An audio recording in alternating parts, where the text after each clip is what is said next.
अस्सलाम वालेकुम। तहरीक इंसाफ की हुकूमत को 2 साल पूरे हो चुके हैं। इसके बारे में सोशल मीडिया पे एक अजीब रस्साकशी हो रही है। तहरीक इंसाफ के सपोर्टर्स तारीफों के पोल बांध रहे हैं और पीपल्स पार्टी और नून लीग वाले कीड़े निकाल रहे हैं, बल्कि उसमें गडोई निकाल रहे हैं, सांप भी निकालनी है कुछ। तो बात यह है कि प्रेसिडेंट मुशर्रफ के दौर के बाद जब भी मुल्क में कोई ख़राबी होती है, बहरान आता है, तो नून लीग और पीपल्स पार्टी का बड़ा आसान जवाब था कि सब आमरीत की वजह से। लेकिन अब चूंकि जमहूरियत के तसलसल को 12 साल से ज़्यादा अरसा बीत गया, तो ये फ़र्क ज़रूर पड़ गया कि तहरीक इंसाफ का जवाब मुख्तलिफ है। अब जो भी मसला उठता है, इनके पास एक सादा सा जवाब है कि ये पहले वाले हुक्मरानों की करप्शन और बददियानती की वजह से हुआ है, जिसके जवाब में अपोजिशन के पास सिर्फ एक ही नारा है कि ये सिलेक्टेड हुकूमत है। वैसे तो नून लीग और पीपल्स पार्टी भी सिलेक्शन की वजह से ही हुकूमत में आती रही। वो कौन सा खुद से आ गए, CSS का एग्ज़ाम देकर तो मियाँ साहब पास हुए। लेकिन खैर ये एक अलग बहस है। इस वीडियो में बात करेंगे कि हमारे मसाइल हैं क्या और हमारी सियासी जमातों के रवैये क्या।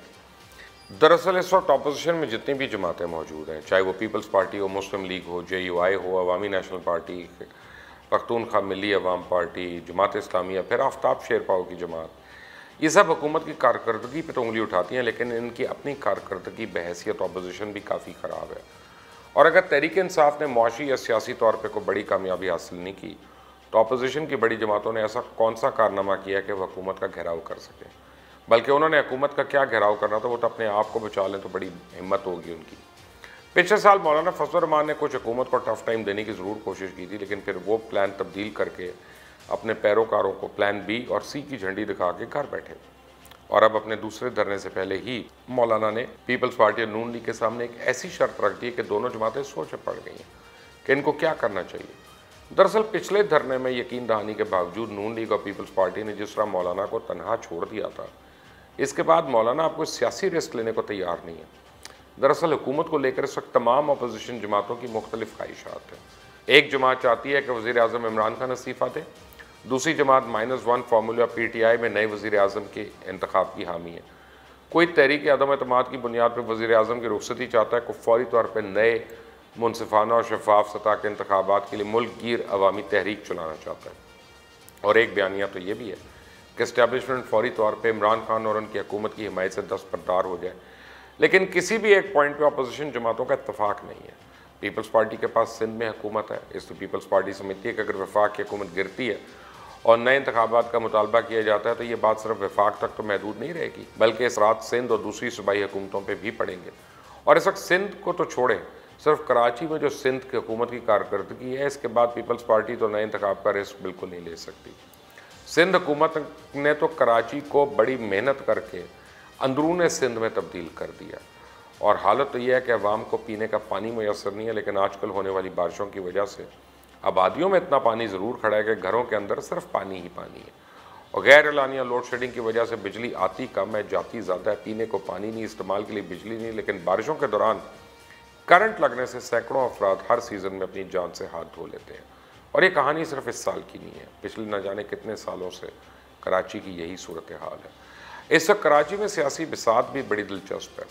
कराची म्यूनसिपल के नाज़िम वसीम अख्तर हैं, जो कि MKM से ताल्लुक़ रखते हैं। 14 कौमी असम्बली की नशस्तें तहरीक इंसाफ के पास हैं। इसी तरह PTI शहर की सबसे बड़ी जमात बनती है, जिसकी वफाक में भी हुकूमत है, जबकि कराची में पीपल्स पार्टी के पास कौमी असम्बली की सिर्फ 2 नशस्तें हैं, लेकिन सूबाई हुकूमत पीपल्स पार्टी के पास है। और लगता है शायद यही बदला कराची से लिया जा रहा है कि पीपल्स पार्टी के चेयरमैन बिलावल भुट्टो, जो हर वक्त सिंध कार्ड खेलने की सियासत करते हैं, उन्होंने इन हालात में कराची के किसी इलाके का तो दौरा नहीं किया, लेकिन लाहौर ज़रूर पहुँच गए हैं।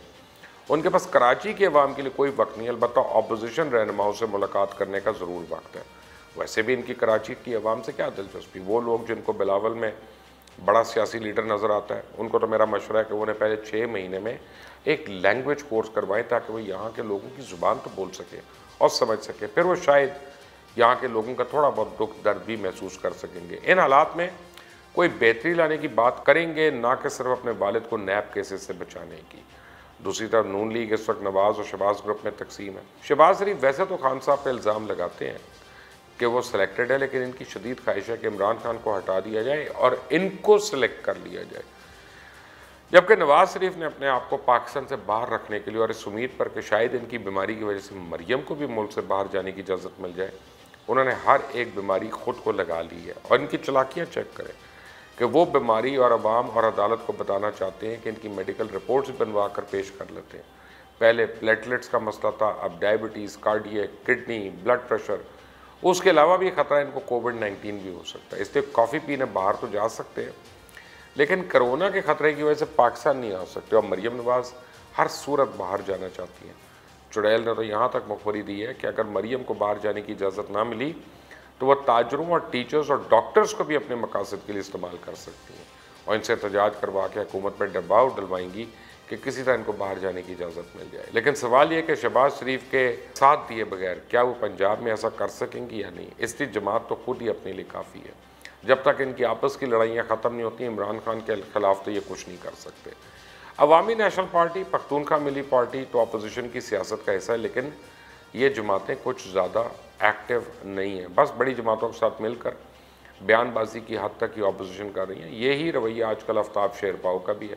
मौलाना फजल रहमान को भी मालूम है कि वो अकेले तो नहीं कर सकते कुछ, बाकी जमातें इनका साथ इससे नहीं दे रही कि इनके धरने को सपोर्ट करने से मौलाना का सियासी कद ना पड़ जाए और इनका अपना काम हो जाए।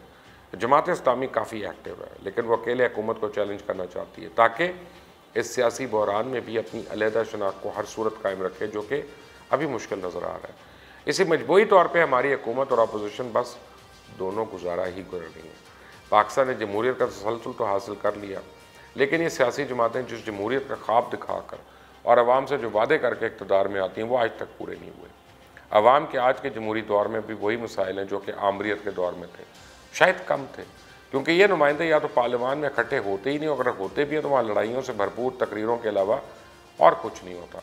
और कोई इनसे पूछे क्या इस पार्लियामेंट का यही मकसद है? क्या टैक्स पेयर का पैसा खर्च करके ये इजलास सिर्फ सियासत करने के लिए बुलाए जाते हैं? अगर हुक्मरान जमहूरियत के तसलसल को कायम रखना चाहते हैं तो बेहतर है अवाम की बेहतरी के लिए भी कुछ काम करें, वरना यह ना हो कि अवाम खुद ही इस नाम नहाद जमहूरियत से बददिल हो जाए। याद रखें, ऐसा हो जाता है जब इकनॉमिक डिस्पैरिटी हो और पॉलिटिकल वैक्यूम्स हो और हेट्रेड डेवलप होना शुरू हो जाए, पोलराइजेशन हो जाए, तो बहुत बड़े बड़े इनकलाब आ सकते हैं। You watching Mubashar Luqman YouTube channel. Until the next time, Allah Hafiz.